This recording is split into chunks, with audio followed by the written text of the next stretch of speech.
ಈ ಉತ್ಪಾದನಾ ಪ್ರಕ್ರಿಯೆಯಲ್ಲಿ ತೊಡಗಿಸ್ಕೊಂಡಿದೆಯೋ ಗೊತ್ತಿಲ್ಲ, ನೀನು ನೋಡಿದ್ರೆ ಇಲ್ಲ ಅಂತ ಅನ್ಸುತ್ತೆ. ಎಲ್ಲರೂ ಕೂಡ ಉತ್ಪಾದನಾ ಪ್ರಕ್ರಿಯೆಯಲ್ಲಿ ತೊಡಗಿಸ್ಕೋಬೇಕು, ಬಂದದನ್ನೇ ಎಲ್ಲರೂ ಹಂಚ್ಕೋಬೇಕು. ಅದನ್ನೇ ಬಸವಣ್ಣ ಹೇಳಿರೋದಪ್ಪ. ಕಾಯಕ ಮತ್ತು ದಾಸೋಹ ಅಂತ ಹೇಳಿದಾರಲ್ಲ, ಕಾಯಕ ದಾಸೋಹ ಅನ್ನೋದು ಇದೆಯಲ್ಲ, ಅದು ಎಲ್ಲರೂ ಉತ್ಪಾದನೆ ಮಾಡಬೇಕು, ಎಲ್ಲರೂ ಬಂದದನ್ನ ಹಂಚ್ಕೋಬೇಕು. ಯಾರು ಕಾಯಕ ಮಾಡದೇನೆ ಬದುಕಬಾರದು. ಅದಕ್ಕೋಸ್ಕರ ಅವರು ಒಂದಷ್ಟು ದಿನ ಕೆಲಸ ಮಾಡಿ ಮಾಡಿ ಮಾಡಿ ಸುಸ್ತಾಗ್ಬಿಟ್ಟಿದ್ದಾರೆ. ಅವರು ನೀವೊಂದಷ್ಟು ದಿನ ಕೆಲಸ ಮಾಡ್ರಪ್ಪ, ಕುಂತ್ಕೊಂಡು ಉಣ್ಕೊಂಡು ಎಲ್ಲ ಬೋಜು ಬೆಳೆಸ್ಕೊಂಡಿದ್ದೀರಿ. ನೀವೊಂದಷ್ಟು ದಿನ ಕೆಲಸ ಮಾಡ್ರಿ. ಅವರು ಒಂದು ಪಾಪ ಎಲ್ಲ ಹೊಟ್ಟೆ ಹತ್ಕೊಂಡ್ಬಿಟ್ಟಿದೆ ಬೆನ್ನಿಗೆ. ಅವರು ಒಂದಷ್ಟು ದಿನ ರೆಸ್ಟ್ ತಗೊಳ್ಳಿ, ನೀವೊಂದಷ್ಟು ದಿನ ಕೆಲಸ ಮಾಡ್ರಯ್ಯ ಅಂತ. ನಾನು ಇದೇ ಉತ್ತರ, ಇದು ಇಟ್ ಈಸ್ ಆನ್ ರೆಕಾರ್ಡ್. ಅಸೆಂಬ್ಲಿನಲ್ಲಿ ರೆಕಾರ್ಡ್ನಲ್ಲಿ ಇದೆ. ಇದು ಹೇಳಿದ್ರೆ ಗುರುಪಾದಪ್ಪನಿಗೆ ಇಡೀ ಅಸೆಂಬ್ಲಿ ಸ್ತಬ್ಧ ಆಗ್ಬಿಟ್ಟಿದೆ, ಯಾರು ಮಾತಾಡಕ್ ಹೋಗಿಲ್ಲ. ಹಾಗೆ ನಿಮ್ಮ ಅನುಭವಗಳು ಹೊರಹೊಮ್ಮಬೇಕಲ್ಲ, ನಿಮ್ಮ ಸಂಸ್ಕೃತಿ ಆಚಾರ ವಿಚಾರಗಳು ಹೊರಗಡೆ ಬರಬೇಕಲ್ಲ, ಗೊತ್ತಾಗಬೇಕಲ್ಲ.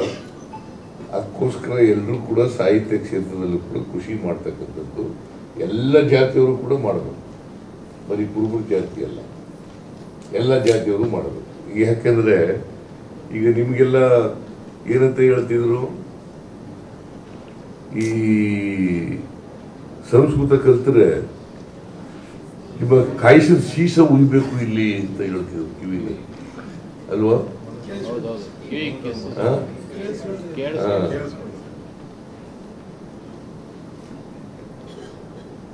ಇದು ಎಲ್ರಿಗೂ ಶಿಕ್ಷಣ ಕೊಡ್ತಕ್ಕಂಥ ವ್ಯವಸ್ಥೆ ಬಂದ ಮೇಲೆ, ಶಿಕ್ಷಣ ನಮ್ಮ ಮೂಲಭೂತ ಹಕ್ಕಾದ್ಮೇಲೆ ಎಲ್ರಿಗೂ ಶಿಕ್ಷಣ ಸಿಗ್ತಾ ಇದೆ. ಈಗ ನಮ್ಮ ಮನೆಯಲ್ಲಿ ನಮ್ಮ ಅಪ್ಪ ನಮ್ಮವ್ವ ಓದಿರ್ಲಿಲ್ಲ. ನಾವು 6 ಜನ ಮಕ್ಕಳು ನಮ್ಮಪ್ಪ ನಮ್ಮಮ್ಮನಿಗೆ. ನಾವು ಒಬ್ಬನೇ ಓದ್ದವನು, ಇನ್ನು 5 ಜನ ಹೆಬ್ಬೆಟ್ಟು. ನಮ್ಮಪ್ಪ ನಮ್ಮಮ್ಮ ಹೆಬ್ಬೆಟ್ಟು, ನಮ್ಮ ಅಣ್ಣ ಹೆಬ್ಬೆಟ್ಟು, ನನ್ನ ತಮ್ಮ ಹೆಬ್ಬೆಟ್ಟು, ಇನ್ನೊಬ್ಬ ತಮ್ಮ ಹೆಬ್ಬೆಟ್ಟು, ಇಬ್ಬರು ಅಕ್ಕದಿರು ಹೆಬ್ಬೆಟ್ಟು. ಒಂದು ವೇಳೆ ನಾವು ಓದಿರ್ಲಿಲ್ಲ ಅಂತ ಇಟ್ಕೋಣ, ಇವತ್ತು ಚೀಫ್ ಮಿನಿಸ್ಟರ್ ಆಗಕ್ಕಾಯ್ತಿತ್ತ?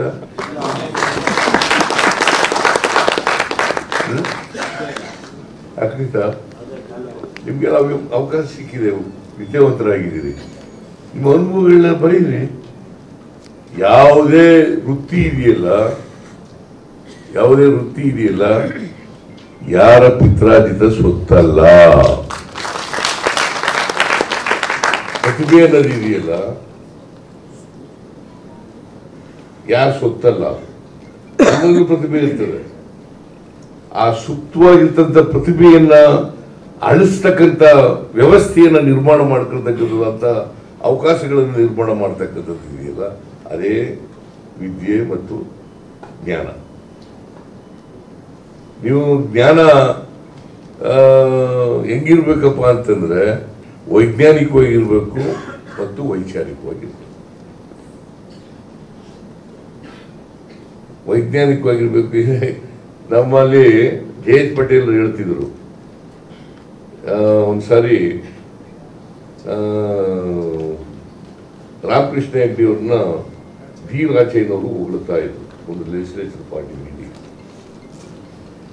ಹೊಗಳ್ತಾ ಇದ್ರು. ಜಯಂತ್ ಪಟೇಲ್ರು ಎದ್ಬಿಟ್ರು. ರಾಚಯ್ಯನವರು ಸ್ವಲ್ಪ ಕೂತ್ಕೊಳ್ಳಿ, ನಾವು 1 ನಿಮಿಷ ಮಾತಾಡ್ತೀನಿ ಅಂತ ಹೇಳಿದ್ರು. ರಾಚಯ್ಯನವ್ರೆ, ರಾಮಕೃಷ್ಣ ಹೆಗ್ಡೆ ಅವ್ರನ್ನ ಹೊಗಳ್ಬೇಕಾದಂತ ಅಗತ್ಯ ಇಲ್ಲ. ಯಾಕಂತಂದ್ರೆ ಅವ್ರಿಗೆ 5,000 ವರ್ಷಗಳ ಇತಿಹಾಸ ಇದೆ. ನಿಮಗೆ ಯಾವಾಗಪ್ಪ ಬಂದದ್ದು? ಸಂವಿಧಾನ ಬಂದ್ಮೇಲೆ ಬಂದ್ಬಿಟ್ಟು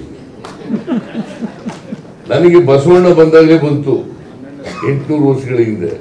ನಾನು ನಿನಗಿಂತ ಬುದ್ಧಿವಂತ, ನನಗಿಂತ ರಾಮಕೃಷ್ಣ ಹೆಗಡೆ ಬುದ್ಧಿವಂತ. ನಿಮಗೆ ಅದಕ್ಕೆ ಈ ಗುಲಾಮ್ಗಿರಿ ಇದೆಯಲ್ಲ, ಈ ಗುಲಾಮ್ಗಿರಿಯಿಂದ ಹೊರಗಡೆ ಬರಬೇಕಾದ್ರೆ ಗುಲಾಮ್ಗಿರಿ ಇದೆ, ಸ್ವಾಭಿಮಾನ ಅಲ್ವಾ? ಸ್ವಾಭಿಮಾನ ಬೆಳೀದೇ ಹೋದ್ರೆ ಹೆಂಗಾಗ್ತದೆ ಗುಲಾಮ್ಗಿರಿ? ಅವರು ಅದಕ್ಕೆ ಒಂದು ಕತೆ ಹೇಳ್ತಿದ್ರು H. ಪಟೇಲ್ರು. ನೋಡಪ್ಪ, ಒಬ್ಬ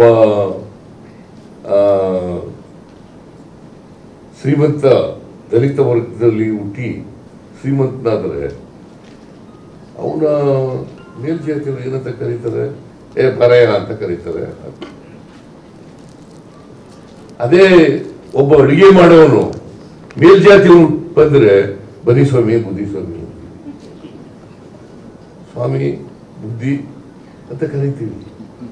ಅದೇ ವಿದ್ಯಾವಂತ ಅಲ್ಲ, ಒಬ್ಬ ವಿದ್ಯಾವಂತ ಆಗಿ ಶ್ರೀಮಂತ ಆಗಿದ್ರು ಕೂಡ, ದಲಿತ ಕುಟುಂಬದಲ್ಲಿ ಹುಟ್ಟಿದ್ರು ಕೂಡ ಅವನ್ನ ಏಕವಚನದಲ್ಲಿ ಮಾತಾಡಿಸ್ತಕ್ಕಂಥ ಮನೋಸ್ಥಿತಿ ಇದೆಯಲ್ಲ, ಇದೇ ಗುಲಾಮ್ಗಿರಿಯ ಮನಸ್ಥಿತಿ ಅಂತ ಹೇಳ್ತಾ ಇದ್ದಾರೆ.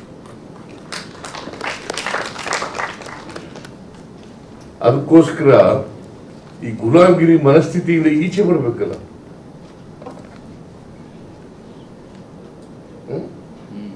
ಅದಕ್ಕೆ ಶಿಕ್ಷಣ ಬೇಕೇ ಬೇಕು, ವೈಚಾರಿಕತೆ ಬೆಳೆಸ್ಕೊಳ್ಳೇಬೇಕು, ವೈಜ್ಞಾನಿಕತೆ ಬೆಳೆಸ್ಕೊಳ್ಳೇಬೇಕು.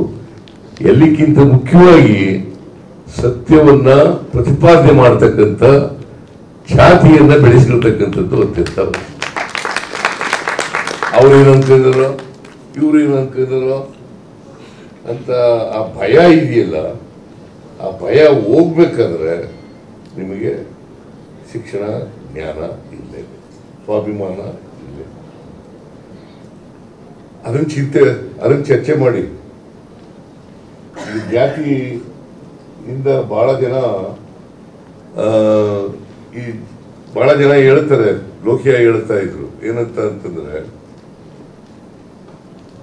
ಜಾತಿ ಸಮ್ಮೇಳನಗಳನ್ನ, ಜಾತಿ ಸಭೆಗಳನ್ನ ಮಾಡಬೇಕಾ ಬೇಡವಾ ಅನ್ನೋದು ಪ್ರಶ್ನೆ. ಎಲ್ಲಿವರೆಗೆ ಜಾತಿ ವ್ಯವಸ್ಥೆ ಇರ್ತದೆ ಅಲ್ಲಿವರೆಗೆ ಜಾತಿ ಸಮ್ಮೇಳನಗಳನ್ನು ಮಾಡಬೇಕು. ಅದಕ್ಕೆ ಬಾಬಾ ಸಾಹೇಬ್ ಅಂಬೇಡ್ಕರ್ ಅವರು ಏನು ಹೇಳಿದ್ರು ಅಂತಂದ್ರೆ, ಶಿಕ್ಷಣ, ಸಂಘಟನೆ, ಹೋರಾಟ. ಶಿಕ್ಷಣ, ಸಂಘಟನೆ, ಹೋರಾಟ ಮಾಡಿ ಅಂತ ಹೇಳಿದ್ರು. ನಿಮಗೆ ಶಿಕ್ಷಣನೇ ಇಲ್ಲದೆ ಹೋದ್ರೆ ಸಂಘಟನೆ ಏನ್ ಮಾಡಕ್ಕಾಗಲ್ಲ, ಸಂಘಟನೆ ಇಲ್ಲದೆ ಹೋದ್ರೆ ಹೋರಾಟ ಮಾಡಕ್ಕಾಗಲ್ಲ ಅಲ್ವಾ?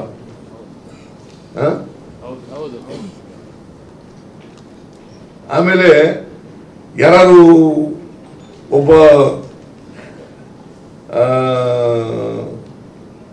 ಟೀಕೆ ಮಾಡಿಸ್ಕಿರ್ತಾ ಇದ್ರೆ, ಅವನ್ ಮಾಡಿಸ್ಕೊಳ್ಳಿ ಬಿಳೆ ಅಲ್ಲಿಗೆ ಅಂತಂದು ಸುಮ್ಮನೆ.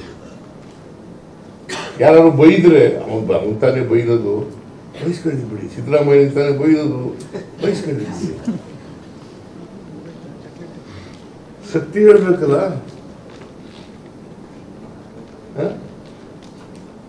ಸತ್ಯ ಹೇಳ್ತಕ್ಕಂಥ ಛಾತಿ ಪ್ರತಿಯೊಬ್ಬರು ಕೂಡ ಪಡ್ಕೊಂಡಾಗ ಮಾತ್ರ ಈ ಸಮಾಜದಲ್ಲಿ ಬದಲಾವಣೆ ಆಗಲಿಕ್ಕೆ ಸಾಧ್ಯ. ಯಾಕಂದ್ರೆ ನಮ್ಮ ಜಾತಿ ವ್ಯವಸ್ಥೆ ಇದೆಯಲ್ಲ, ಚಲನೆ ಇಲ್ಲೇ ಇರ್ತಕ್ಕಂಥ ವ್ಯವಸ್ಥೆ ಇದೆ. ವರ್ಗಕ್ಕೆ ಚಲನೆ ಇದೆ, ಆದರೆ ಜಾತಿಗೆ ಚಲನೆ ಇಲ್ಲ. ಬಡವ ಶ್ರೀಮಂತನಾಗ್ಬಿಡ್ಬೋದು, ಶ್ರೀಮಂತ ಬಡವನಾಗ್ಬಿಡ್ಬೋದು, ಇದು ಒಂದು ವರ್ಗ. ಆದರೆ ಜಾತಿ, ನಾನು ಯಾವ ಜಾತಿಯಲ್ಲಿ ಹುಟ್ಟಿರ್ತೀನಿ ಆ ಜಾತಿನಲ್ಲೇ ಅದು ಅಂಟ್ಕೊಂಡಿರ್ತದೆ. ಸಾಯೋವರೆಗೂ ಕೂಡ ಅದೇ ಜಾತಿ ಇರ್ತದೆ ಅಲ್ವಾ? ನೀವು ಕುರುಬರ ಜಾತಿಯಲ್ಲಿ ಹುಟ್ಬಿಟ್ಟು ಮೇಲ್ಜಾತಿಯವ್ರು ಆಗಕ್ಕೆ ಸಾಧ್ಯನಾ? ಆದ್ರೆ ಬಡವ ಶ್ರೀಮಂತನಾಗ್ಬೋದು.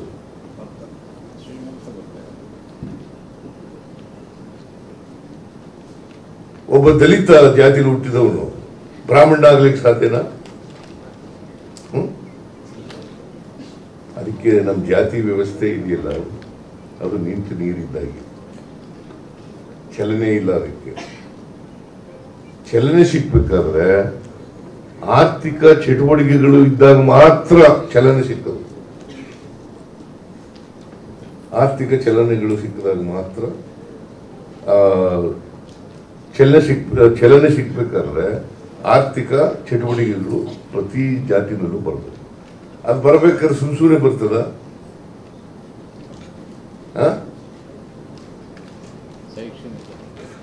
ಅದು ಶಿಕ್ಷಣ ಇರಬೇಕು. ಶಿಕ್ಷಣದಿಂದ ಬದಲಾವಣೆಗಳಾಗಬೇಕು. ಆರ್ಥಿಕ, ಸಾಮಾಜಿಕ, ಶೈಕ್ಷಣಿಕ ಶಕ್ತಿ ಬರಬೇಕು ಪ್ರತಿಯೊಬ್ಬರು, ಅಲ್ವಾ? ನಾನು ತಮಾಷೆಗೆ ಹೇಳ್ತಾ ಇದ್ದೆ, ಈಗ ರೇವಣ್ಣ LLB ಓದಿದ್ದಾನೆ, ಯಾರಾದ್ರೂ ಮದುವೆ ಆಯ್ತಾರ ಅವನಿಗೆ? ಅಲ್ಲ, ತಮಾಷೆ ನಗ್ಬೇಡಿ. ವಿದ್ಯಾವಂತರಾದ್ರೆ ಯಾರು ಬೇಕಾದ್ರೂ ಮದುವೆ ಆಯ್ತಾರೆ. ಅದೇ ಹೊಲ ಉತ್ಕೊಂಡು ಊರಿನಲ್ಲೇ ಇದ್ದಿದ್ರೆ, ಮಾಗಡಿನಲ್ಲೇ ಇದ್ದಿದ್ರೆ ಆಯ್ತಿತ್ತ? ಶಿಕ್ಷಣ ಇರ್ಲೇಬೇಕಲ್ವ, ಚಲನೆ ಸಿಗ್ಬೇಕಲ್ವ? ಚಲನೆ ಸಿಕ್ಕಿದಾಗ ಮಾತ್ರ ಜಾತ್ಯತೀತ ಸಮಾಜ ನಿರ್ಮಾಣ ಆಗಲಿಕ್ಕೆ ಸಾಧ್ಯ.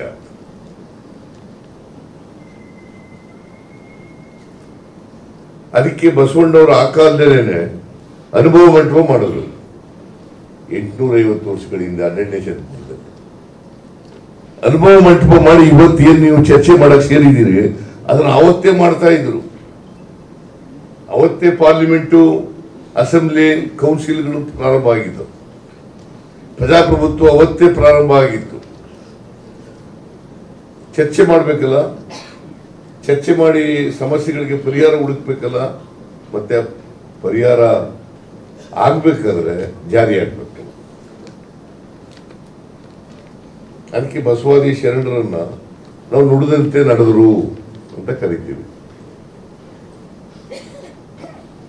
ಬಹಳ ಜನ ಇವತ್ತು ಪ್ರಗತಿಪರ ವಿಚಾರ ಇರ್ತಕ್ಕಂಥ ನೀವು ಯಾವನೇ ವ್ಯಕ್ತಿ ಇರಲಿ, ಅದಕ್ಕೆ ಅಡ್ಡಿ ಆತಂಕಗಳು ಬಂದೇ ಬರ್ತವೆ. ಪ್ರಗತಿಪರ ವಿಚಾರಗಳ ಜೊತೆ ನಾವು ನಿಲ್ದೇ ಹೋದ್ರೆ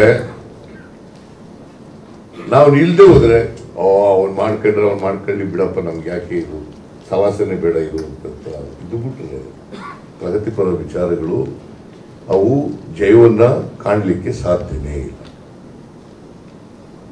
ಇದನ್ನ ನೀವೆಲ್ಲ ಅರ್ಥ ಮಾಡ್ಕೋಬೇಕಾಗ್ತದೆ.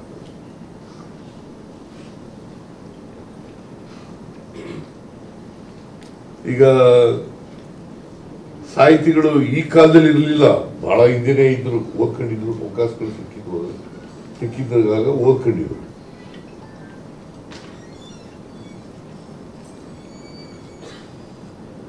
ವಿದ್ಯಾವಂತರಾಗದೆ ಹೋಗಿದ್ರೆ ಕನಕದಾಸ ಆಗ್ಲಿ, ಕಾಳಿದಾಸ ಆಗ್ಲಿ, ಅವೇನೋ ಇವೆಲ್ಲ ಕಥೆಗಳು ಕಟ್ಟಿರೋವೆಲ್ಲ ನಂಬ್ಕೊಳಕ್ ಹೋಗ್ಬಿಡಿ. ಅಕ್ಷರದ ನಾಲ್ಗೆ ಮೇಲೆ ಬರೆದ್ಬಿಟ್ಟ, ಅದಕ್ಕೆ ಕಾಳಿದಾಸ ವಿದ್ಯಾವಂತ ಆಗ್ಬಿಟ್ಟ, ಇವೆಲ್ಲ ಸುಳ್ಳುಗಳು. ನಾಲ್ಗೆ ಮೇಲೆ ಬರೆದ್ಬಿಟ್ಟ ತಕ್ಷಣ ಆಗ್ಬಿಡ್ತಾರೆ. ಆಗ ನನ್ನ ನಾಲ್ಗೆ ಇವ್ರಿಗೆ ಒಬ್ಬ ಅವಿದ್ಯಾವಂತರಿಗೆ ನಾಲ್ಗೆ ಮೇಲೆ ಬರೆಯಪ್ಪ ಹೆಂಗ್ ಬರ್ತದೆ ನೋಡ. ಕಾಳಿದಾಸನ್ ಬಿಟ್ರೆ ಆ ಥರದ ಕಥೆ ಎಲ್ಲರೂ ಇದೆಯಾ? ಅದನ್ನ ನಂಬ್ಕೋತೀವಿ ನಾವು.